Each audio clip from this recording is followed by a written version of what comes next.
Tom Cameron Swayze. Ed Huntley. David Brinkley. John Chen. Tom Brokaw. Tonight, your money. Interest rates go up. How could that affect your credit cards, home loans, car payments? And there's news about tax cuts.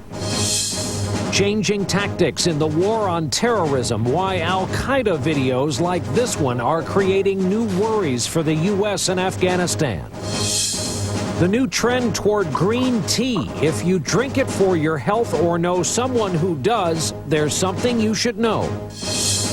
And locking horns, a wild problem at a favorite national park. Too many elk. Will it be shoot to kill to shrink the herd? From NBC News World Headquarters in New York, this is NBC Nightly News with Brian Williams.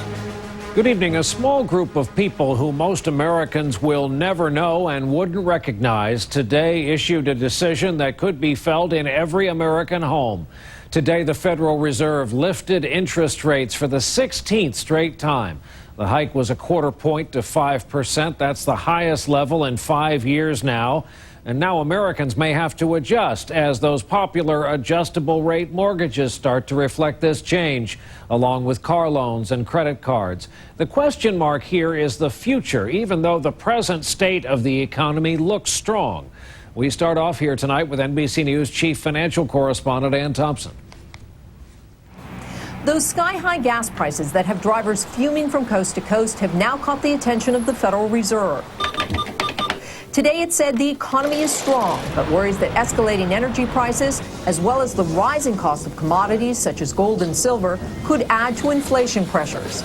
Despite Wall Street's wish that this hike would mark the end of rising rates, the Fed left open the possibility it could boost them yet again. I think the major news today was the Fed is saying it is not finished in its rate hikes.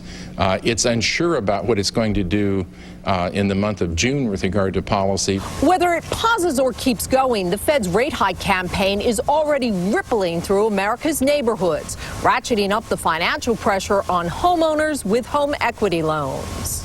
Bankrate.com tracks interest rates across the country. The average home equity line of credit rate has now doubled since the Fed started to raise rates back in June of 2004. That rate now stands at almost 8% for that kind of loan. Also going up, adjustable mortgage rates that tend to move in line with short-term interest rates. That's raising some monthly payments.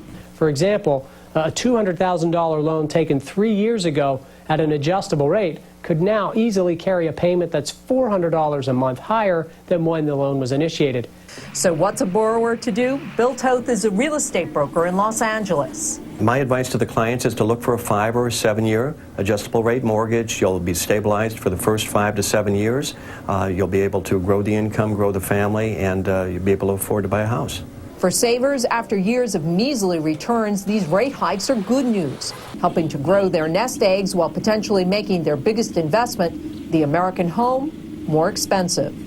Ann Thompson, NBC News, Lawrence, Massachusetts. In light of this, on Wall Street today, the blue chips barely budged as today's news was seen as already priced into this market. The Dow finished the day up just under 3 points.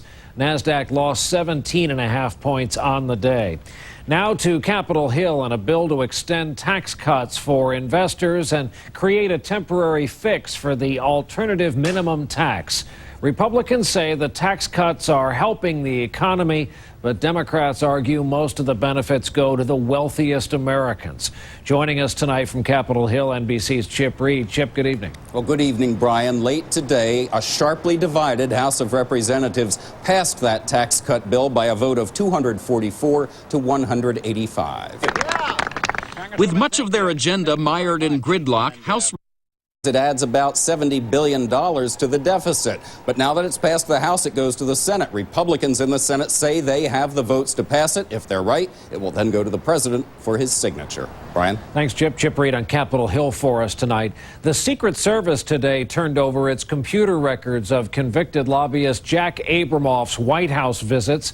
They seem to support the White House's claim that Abramoff did not have a close relationship with President Bush. They show him entering the White House twice. The White House already confirmed 3 other visits. Both the White House and the Secret Service acknowledged this computerized search would not present a complete picture of Abramoff's comings and goings. In the Middle East tonight, the challenge is how to help people and send a message to the government. The Palestinian people voted in Hamas as the ruling party. Because Hamas is committed to the destruction of Israel, aid from Israel stopped flowing. Now the innocent are getting hurt because of it, and so the U.S. and others have hatched a plan to help them and not their government. NBC's Ron Allen reports tonight on those who've been caught right in the middle. At Gaza's Shifra About what's often called America's other war, though just as important, the U.S. war on terrorism in Afghanistan. Today, America's top commander there warned of a resurgence of Taliban violence in southern Afghanistan despite a recent increase in U.S. troop strength. And as you're about to see, the enemy is apparently getting a lot better at the propaganda portion of the war. Here is NBC News Pentagon correspondent Jim McLashevsky. They look A very emotional day today in a Rhode Island courtroom where the former tour manager for the band Great White learned his fate in that case that stemmed from the nightclub fire back in 2003 that killed 100 people. The tour manager, Dan Beakley, was facing 10 years in prison in a deal he made with prosecutors. Before sentencing, he made a tearful apology to the victims of the families. I will never forget that night, and I will never forget the people that were hurt by it. I'm so sorry. In the end, however, the judge said there was no evidence he ever intended to hurt anyone. He said the greatest sentence was having to live with what happened after the tragedy that tore up that tight-knit state. He sentenced Beakley to 4 years in prison. We'll take a break when NBC Nightly News continues here this Wednesday night. NBC News in depth. Tonight, why some people believe it all comes down to race in that race for mayor of New Orleans. And later, they are running roughshod over one of this nation's most beautiful vacation spots. But they're not visitors. They actually live there.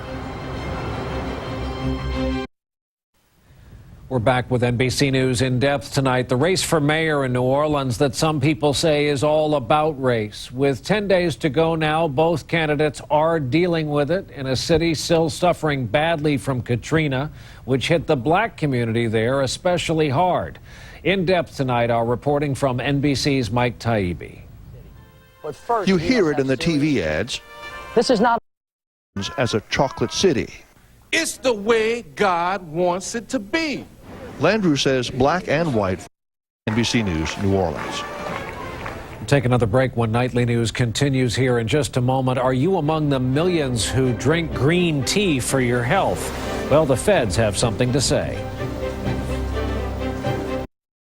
Now to what has become a big trend in health. We were told a while back that green tea is good for us. Well, most of us can't remember who told us or when. Millions of Americans are drinking beverages containing it.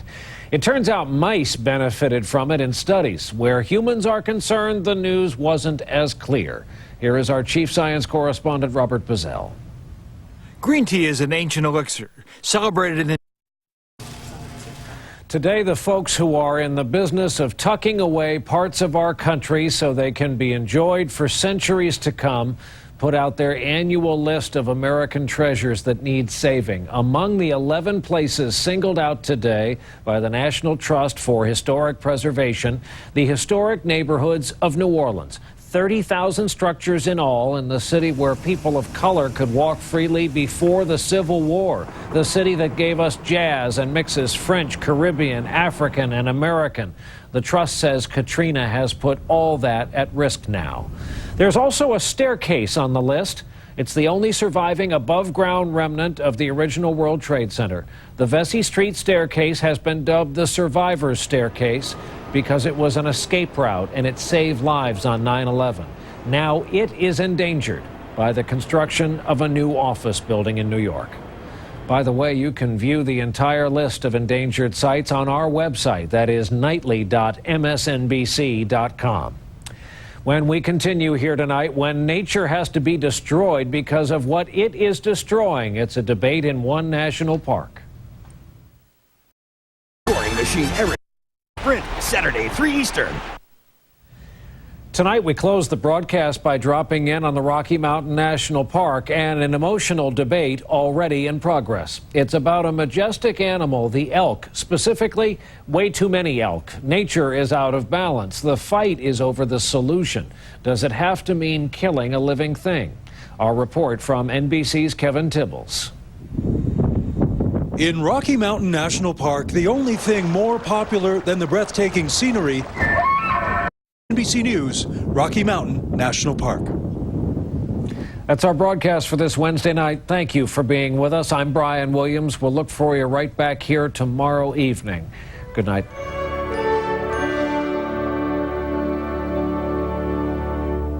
Tomorrow on Today, the pain at the pump. Want to pay less for gas? Today's Ultimate Cheapskate will show you how. Good advice for free. Next.